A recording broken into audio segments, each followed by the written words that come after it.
Good morning twelfth class. देखिए हम यहाँ पर कौन सा चैप्टर पढ़ रहे थे, समकालीन दक्षिण एशिया के बारे में पढ़ रहे थे और वन बाय वन जो उसमें कंट्री इंक्लूडेड थी, 7 country are included in the South Asia. तो सबसे पहले हम फर्स्ट कंट्री के बारे में बात करते हैं, जो वहाँ की स्थिति है वो देख लेते हैं। पाकिस्तान में सेना और लोकतंत्र के बारे में। पाकिस्तान में पहले संविधान बनने के बाद देश की शासन की बागडोर जो है वह जनरल अयूब खान ने अपने हाथों में ली और जल्दी ही अपना निर्वाचन भी उसने करवा लिया था। सबसे पहले जो शासन की बागडोर है वो किसके हाथों में गई थी? जनरल अयूब खान के हाथों में गई थी और उनके शासन के खिलाफ जनता को गुस्सा जो है वह भड़का और ऐसे में उन्होंने अपना पद छोड़ना पड़ा था। इससे एक बार फिर सैनिक शासन का रास्ता समाप्त हो गया और जनरल याहिया खान ने शासन की बागडोर संभाली। देखिए इससे हम क्या कह सकते हैं, एक बार दोबारा से क्या आया, यहाँ पर सैनिक शासन का रास्ता साफ हो गया और जो जनरल याहिया खान थे उन्होंने शासन की बागडोर संभाली थी। याहिया खान की सैनिक शासन के दौरान पाकिस्तान को बांग्लादेश संकट का सामना करना पड़ा था। बांग्लादेश संकट 1971 के आसपास हुआ था, तो उसमें आप देख सकते हैं कि याहिया खान को इस चीज़ का सामना करना पड़ा। 1971 में भारत के साथ पाकिस्तान का युद्ध हुआ। युद्ध के परिणाम स्वरूप पूर्वी पाकिस्तान टूटकर एक स्वतंत्र देश बन गया। पूर्वी पाकिस्तान क्या बन गया? बांग्लादेश बन गया और यह क्या कहलाया? बांग्लादेश कहलाया। इसके बाद पाकिस्तान में जुल्फ़िकार अली भुट्टो के नेतृत्व में एक निर्वाचित सरकार बनी जो 1971 से 1977 तक कायम रही थी। ठीक है, सबसे पहले जो निर्वाचित सरकार बनी थी वो किसके द्वारा बनी थी? जुल्फ़िकार अली भुट्टो के द्वारा बनी थी। कब बनी? 1971 टू 1977 तक रही थी। 1977 में जनरल जियाउल हक ने इस सरकार को गिरा दिया और 1982 के बाद जनरल जियाउल हक को लोकतंत्र समर्थक का आंदोलन का सामना करना पड़ा और 1988 में एक बार फिर बेनज़ीर भुट्टो के नेतृत्व में लोकतांत्रिक सरकार बनी। पाकिस्तान में इसके बाद की राजनीति बेनज़ीर भुट्टो की पाकिस्तान पीपल्स पार्टी और मुस्लिम लीग के आपसी होड़ के इर्द गिर्द घूमती रही। निर्वाचित लोकतंत्र की यह अवस्था 1999 तक कायम रही और 1999 में फिर से एक बार सेना ने दखल दिया और यहाँ पर जो सत्ता की बागडोर थी वे किसके हाथों में चली गई? सेना के हाथों में चली गई। जनरल परवेज मुशर्रफ ने प्रधानमंत्री जो नवाज शरीफ थी उनको हटा दिया और 2001 में परवेज मुशर्रफ ने अपना निर्वाचन उन्होंने किस रूप में किया था? राष्ट्रपति के रूप में कराया। पाकिस्तान पर सेना की हुकूमत थी। हालांकि सैनिकों ने अपने शासन को लोकतांत्रिक जताने के लिए चुनाव कराए। 2008 में पाकिस्तान में लोकतांत्रिक तरीके से चुने गए नेता शासन कर रहे थे। पाकिस्तान में लोकतंत्र की स्थायी न बन पाने के कई कारण थे। यहाँ सेना, धर्म गुरु और भूस्वामी अभिजनों का सामाजिक दबदबा था। देखिए जो लोकतंत्र बार बार यहाँ पर ऐसी स्थिति आ रही थी कि एक बार जब चुनाव होता है तो उसके बाद वह सरकार गिर जाती है और यहाँ पर फिर किसका शासन आ जाता है? सेना का शासन आ जाता है। तो उस स्थिति में ये कहा गया है कि यहाँ पर जो ये स्थिति थी तो उसका सबसे बड़ा एग्जैक्टली रीज़न क्या था? एग्जैक्टली रीज़न था कि यहाँ पर सेना, जो धर्म गुरु हैं, भूस्वामी हैं, अभिजनों का सामाजिक दबदबा था। इसकी वजह से कई बार निर्वाचित सरकारों को गिराकर सैनिक शासन जो है वह कायम हुआ। पाकिस्तान की भारत के साथ तनातनी रही। आपको पता है आज तक भी जो है वह हमारे पाकिस्तान के साथ तनातनी ही है। इस वजह से सेना समर्थक संदूक जो है वो ज़्यादा मजबूत रहे, क्योंकि इसमें जो पड़ोसी देश के साथ जो भी वाद विवाद है उसमें सबसे ज़्यादा सक्रिय जो भूमिका होती है वह सेना की ही होती है। और अक्सर ये समूह जो है वह दलील देते हैं कि पाकिस्तान के राजनीतिक दलों और लोकतंत्र में खोट है। राजनीतिक दलों के स्वार्थ साधन तथा लोकतंत्र की धमाचौकड़ी से पाकिस्तान की सुरक्षा जो है वह खतरे में पड़ेगी और इस तरह ये ताकतें जो हैं वह सैनिक शासन को जायज़ ठहराती हैं। लोकतंत्र तो खैर पाकिस्तान में पूरी तरह सफल नहीं हो सका, लेकिन इस देश में लोकतंत्र का जज्बा बहुत मजबूती के साथ कायम रहा है। पाकिस्तान में अपेक्षाकृत स्वतंत्र और साहसी प्रेस मौजूद है और वहाँ मानवाधिकार आंदोलन भी काफ़ी मजबूत है। पाकिस्तान में लोकतांत्रिक शासन चले इसके लिए कोई खास अंतर्राष्ट्रीय समर्थन नहीं मिलता। इस वजह से भी सेना को अपना प्रभुत्व कायम करने के लिए बढ़ावा मिला है। देखिए कोई मतलब इंटरनेशनल, अंतर्राष्ट्रीय रूप से कोई इन्हें मतलब सपोर्ट नहीं मिलता है, इसलिए यहाँ पर जो सेना है उसका काफ़ी दबदबा रहा है।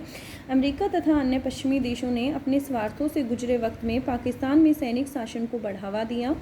इन देशों को उस आतंकवाद से डर लगता है जिससे ये देश विश्वव्यापी इस्लामी आतंकवाद कहते हैं। इन देशों को यह भी डर सताता है कि पाकिस्तान के परमाणविक हथियार कहीं इन आतंकवादी समूहों के हाथ न लग जाएं। इन बातों के मद्देनज़र पाकिस्तान को ये देश पश्चिम तथा दक्षिण एशिया में पश्चिमी हितों का रखवाला मानते हैं। ठीक है, अब यहाँ पर देखिए, हमने जो पढ़ा वह पाकिस्तान के बारे में पढ़ा। एग्जैक्टली रीज़न पढ़े कि यहाँ पर जो लोकतंत्र है उसकी स्थापना न होने का सबसे बड़ा रीज़न क्या है, क्योंकि यहाँ पर सैनिक शासन का ज़्यादा दबदबा है और यहाँ पर जो धर्म गुरु हैं, भूस्वामी अभिजन हैं, उनका यहाँ पर ज़्यादा दबदबा है। ठीक है, दूसरी बात, कोई अंतर्राष्ट्रीय सपोर्ट भी नहीं है, इस वजह से यहाँ पर जो शासन है वह सेना के द्वारा किया जा रहा है और लोकतंत्र के लिए ज़्यादा कदम नहीं उठाए जा रहे हैं। ठीक है, और यहाँ की जो जनता है वह भी ज़्यादा लोकतंत्र के हित में नहीं है। अब यहाँ पर हम बात करेंगे बांग्लादेश में लोकतंत्र की स्थापना किस तरीके से हुई थी। देखिए, both are our neighbour country.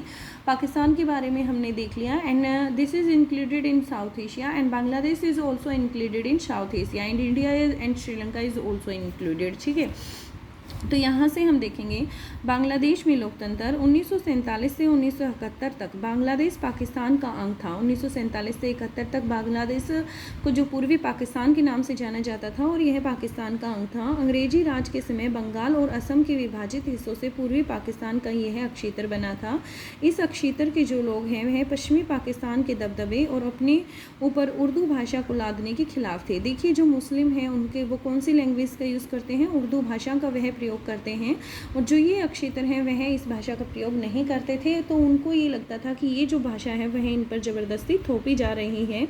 और पाकिस्तान के निर्माण के तुरंत बाद ही यहाँ के लोगों ने बंगाली संस्कृति और भाषा के साथ किए जा रहे दुर्व्यवहार के खिलाफ विरोध जताना शुरू कर दिया था। देखिए, जिस टाइम पे आज़ादी मिली थी और पूर्वी पाकिस्तान का निर्माण किया गया था, उसी समय से लोगों को यह महसूस होने लग गया था कि जो बंगाली संस्कृति है और जो इनकी भाषा है उसके साथ दुर्व्यवहार किया जा रहा है, और उन्होंने इसके खिलाफ विद्रोह किया, यह जताना शुरू कर दिया था। इस क्षेत्र की जनता ने प्रशासन में अपने न्यायोचित प्रतिनिधित्व तथा राजनीतिक सत्ता में समुचित हिस्सेदारी की भी मांग उठाई थी।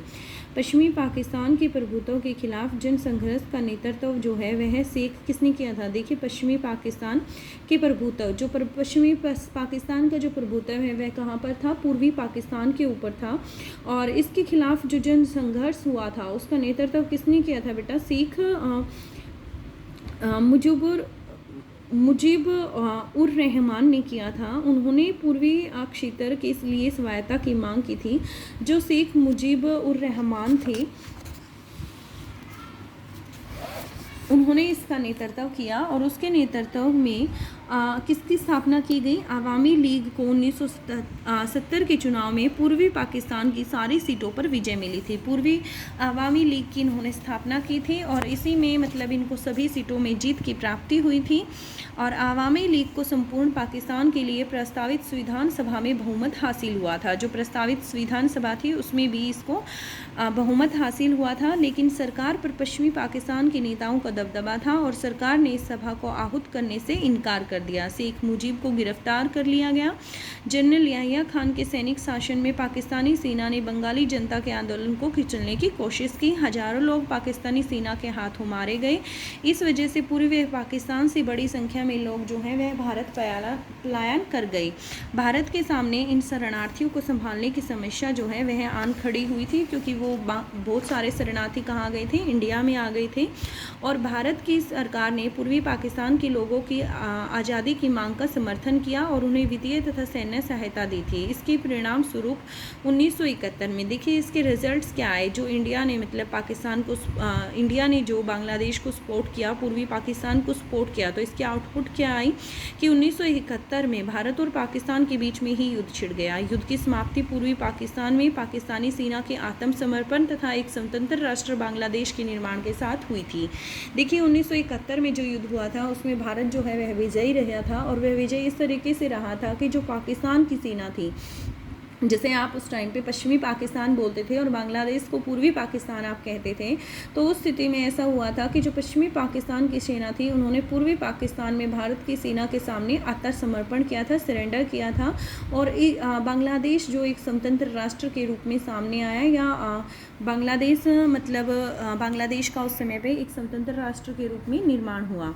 बांग्लादेश ने अपना संविधान बनाकर उसमें अपने को एक धर्मनिरपेक्ष, लोकतांत्रिक तथा समाजवादी देश घोषित किया। बहरहाल 1975 में शेख मुजीब मुजीब उर रहमान ने संविधान में संशोधन कराया। 1975 में इन्होंने क्या किया, कॉन्स्टिट्यूशन में अमेंडमेंट की। संसदीय प्रणाली की जगह अध्यक्षतात्मक शासन प्रणाली को मान्यता मिली। शेख मुजीब ने अपनी पार्टी अवामी लीग को छोड़कर अन्य सभी पार्टियों को यहाँ पर समाप्त कर दिया। इससे तनाव और संघर्ष की स्थिति उत्पन्न हो गई और 1975 के अगस्त में सेना ने इसके खिलाफ बगावत कर दी और इस नाटकीय तथा त्रासद घटनाक्रम में शेख मुजीब जो है वह सेना के हाथों मारे गए और नए सैनिक शासक जिया उर रहमान ने अपनी बांग्लादेश नेशनल पार्टी बनाई। 1979 में चुनाव में विजयी रहे। जिया उर रहमान की हत्या हुई और लेफ्टिनेंट जनरल HM इरशाद के नेतृत्व में बांग्लादेश में एक और सैनिक शासन ने बागडोर संभाली। लेकिन बांग्लादेश की जनता जल्दी ही लोकतंत्र के समर्थन में उठ खड़ी हुई और आंदोलन में छात्र आगे चले और बाध्य होकर जो जनरल इरशाद थे उन्होंने एक हद तक राजनीतिक गतिविधियों की उनको छूट दे दी और इसके बाद के समय में जनरल इरशाद 5 साल के लिए राष्ट्रपति चुनाव के लिए निर्वाचित हुए थे। ठीक है, और जनता के व्यापक विरोध के आगे झुकते हुए लेफ्टिनेंट जनरल इरशाद को राष्ट्रपति का पद 1990 में छोड़ना पड़ा और 1991 में इनको 1990 में अपना पद छोड़ना पड़ा। 1991 में चुनाव हुए। इसके बाद बांग्लादेश में बहुदलीय चुनावों पर आधारित प्रतिनिधिमूलक लोकतंत्र जो है वह कायम हुआ था। देखिए, अभी हमने किस बारे में पढ़ा था, बांग्लादेश के बारे में पढ़ा था। आप जानते हैं बांग्लादेश को पहले किस नाम से जाना जाता था, पूर्वी पाकिस्तान के नाम से जाना जाता था। ठीक है, और यह किसके कब्जे में था, मतलब ये कह सकते हैं कि इस पर किसका अधिकार था, कौन इस पे डोमिनेट था, पश्चिमी पाकिस्तान इस पे डोमिनेट था। और उस टाइम पे सिचुएशन यह हुई थी कि यहाँ के जो लोग थे वे काफ़ी भड़क गए थे। क्यों भड़क गए थे, क्योंकि उनको ये लग रहा था कि उनके ऊपर जो उर्दू भाषा है वह ज़बरदस्ती लादी जा रही है, थोपी जा रही है और इसके खिलाफ उन्होंने विद्रोह करना स्टार्ट कर दिया था। और इसका जो नेतृत्व है, जो यहाँ पर जन विद्रोह हुआ था, उसका नेतृत्व किसके द्वारा किया गया था बेटा, मुजीब उर रहमान के द्वारा किया गया था। और देखिए, जो आज के टाइम पे यदि मैं बांग्लादेश की प्राइम मिनिस्टर की बात करती हूँ तो बांग्लादेश की प्राइम मिनिस्टर कौन है बेटा, शेख हसीना है। Sheikh Hasina is the PM of Bangladesh. And interesting fact ये है यहाँ पर कि जो मुजीब उर रहमान उस टाइम पे जो वहाँ की सेना के द्वारा मारे गए थे। ठीक है, उनमें से जो उनकी एक बेटी थी, ठीक है, जो उस टाइम पे मतलब बच गई थी, वो बेटी कौन थी, शेख हसीना थी। और वही शेख हसीना आज के टाइम पे वहाँ की कौन है, बांग्लादेश की प्राइम मिनिस्टर हैं। ठीक है, इसलिए भी ये नाम इम्पोर्टेंट है, तो ये आपको लर्न रहना चाहिए, याद रखना है आपको। और जो शेख मुजीब रहमान थे उन्होंने आवामी लीग की स्थापना की थी और फिर आवामी लीग की स्थापना की और वो विजयी भी रहे थे। जो वहाँ पर इलेक्शंस हुए थे सभी सीट्स पे उन्होंने मतलब जीत हासिल की थी। लेकिन उसके बाद जो पाकिस्तान की सरकार थी उन्होंने इनको अरेस्ट कर लिया, जेल में डाल दिया और सैनिक शासन वहाँ पर करना चाहा। तो उसी सिचुएशन में हज़ारों लोग मारे गए, लाखों लोग जो हैं वह भारत की तरफ पलायन कर गए, शरणार्थियों के रूप में वो भारत में आ गए और उन्हीं की सिचुएशन को मतलब भारत को हैंडल करना था। तो इसीलिए मतलब इंडिया ने इंटरफेयर किया पूर्वी पाकिस्तान के मुद्दे को लेकर और उसी सिचुएशन में भारत और पाकिस्तान का युद्ध छिड़ गया, जिसे आप पश्चिमी पाकिस्तान कहेंगे 1971 में। और 1971 में भारत विजयी रहा और पाकिस्तान की जो सेना थी उसने सरेंडर कर दिया। और सरेंडर करने के बाद क्या स्थिति उत्पन्न हुई, एक बांग्लादेश एक स्वतंत्र राष्ट्र की यहाँ पर स्थापना हुई थी। 1975 में ऐसा हुआ था कि जो शेख मुजीब रहमान थे उन्होंने मतलब यहाँ पर अध्यक्षतात्मक प्रणाली चलाई, संसदीय प्रणाली थी उसे यहाँ पर कैंसिल कर दिया। सभी जो पार्टियाँ थी उन्होंने यहाँ पर इनको ख़त्म कर दिया, जिससे यहाँ पर 1975 में जो है वह तनाव की स्थिति उत्पन्न हो गई और इसी के चलते जो है वहाँ की सेना ने उनके खिलाफ विद्रोह कर दिया, उन्होंने मार दिया। ठीक है, फिर उसके बाद यहाँ पर जो जनरल आए उन जनरल का नाम था जिया उर रहमान। उन्होंने यहाँ पर बांग्लादेश में सत्ता संभाली और नेशनल पार्टी की उन्होंने स्थापना की। 1979 में जिया और रहमान विजयी रहे, लेकिन उन्हें फिर मार दिया गया। और फिर किसने सत्ता संभाली थी यहाँ पर, जनरल HM इरशाद ने संभाली थी। लेकिन जो बांग्लादेश की जनता थी उनका सिरघर ही रुख जो है वह किसकी तरफ हो गया था, लोकतंत्र की तरफ हो गया था। लोकतंत्र की वो डिमांड कर रहे थे और इसीलिए उन्होंने कुछ स्वतंत्रताएं जो हैं वहाँ के लोगों को कुछ राजनीतिक गतिविधियों की स्वतंत्रता वहाँ पर प्रदान की थी। ठीक है, और जो इरशाद थे वो राष्ट्रपति के पद पे उन्होंने 1990 में अपना पद छोड़ना पड़ा। 1991 में चुनाव हुए और 1991 के बाद से लेकर अब तक वहाँ पे क्या है, लोकतंत्र ही कायम है। ठीक है, अब यहाँ पर हम बात करेंगे बेटा नेपाल के बारे में। नेपाल अतीत में एक हिंदू राज्य था। यदि हम पहले की बात करें तो नेपाल क्या था, यहाँ पर एक हिंदू राज्य था। फिर भी आधुनिक काल में कई सालों तक यहाँ संवैधानिक राजतंत्र रहा है। संवैधानिक राजतंत्र के दौर में नेपाल की राजनीतिक पार्टियां और आम जनता ज़्यादा खुले और उत्तरदायी शासन की आवाज़ उठाते रहे हैं, लेकिन राजा ने अपनी सेना की सहायता से शासन पर पूर्ण नियंत्रण कर लिया। नेपाल में लोकतंत्र की राह अवरुद्ध हो गई। एक मजबूत लोकतंत्र समर्थक आंदोलन की चपेट में आकर राजा ने 1990 में नए लोकतांत्रिक संविधान की जो मांग थी वह मान ली थी। 1990 में ऐसा हुआ था कि जब यहाँ पर एक लोकतंत्र समर्थक आंदोलन हुआ तो उसमें यहाँ के राजा ने मतलब उनकी डिमांड को मान लिया था और यहाँ पर लोकतंत्र की स्थापना हो गई थी। नेपाल में लोकतांत्रिक सरकारों का कार्यकाल बहुत छोटा और समस्याओं से भरा रहा है। 1990 के दशक में नेपाल के माओवादी नेपाल के अनेक हिस्सों पर अपना प्रभाव जमाने में कामयाब हुए। माओवादी राजा और सत्ताधारी अभिजन के खिलाफ सशस्त्र विद्रोह करना चाहते थे। माओवादी जो है एक ग्रुप है और उनका जो मोटो था, एम था, वो क्या था कि यहाँ के राजा के खिलाफ जो है वह विद्रोह करना। इस वजह से राजा की सेना और माओवादी गुरुल्ला के बीच हिंसक लड़ाई छिड़ गई। कुछ समय तक राजा की सेना, लोकतंत्र समर्थकों और माओवादियों के बीच त्रिकोणीय जो संघर्ष चला और 2002 में राजा ने संसद को भंग कर दिया और सरकार को गिरा दिया और इस तरह नेपाल में जो भी थोड़ा बहुत लोकतंत्र था उसे भी राजा ने यहाँ पर ख़त्म कर दिया। अप्रैल 2006 में यहाँ देशव्यापी लोकतंत्र समर्थक प्रदर्शन हुए थे। संघर्षरत लोकतंत्र समर्थक शक्तियों ने अपनी पहली बड़ी जीत हासिल की और राजा ज्ञानेंद्र ने बाध्य होकर संसद को बहाल किया और इसे अप्रैल 2002 में भंग कर दिया गया था। मोटे तौर पर अहिंसक रहे इस प्रतिरोध का नेतृत्व 7 दलों के गठबंधन, जिसे क्या बोला गया है, 7 पार्टी अलायंस बोला गया है, माओवादी तथा सामाजिक कार्यकर्ताओं ने किया।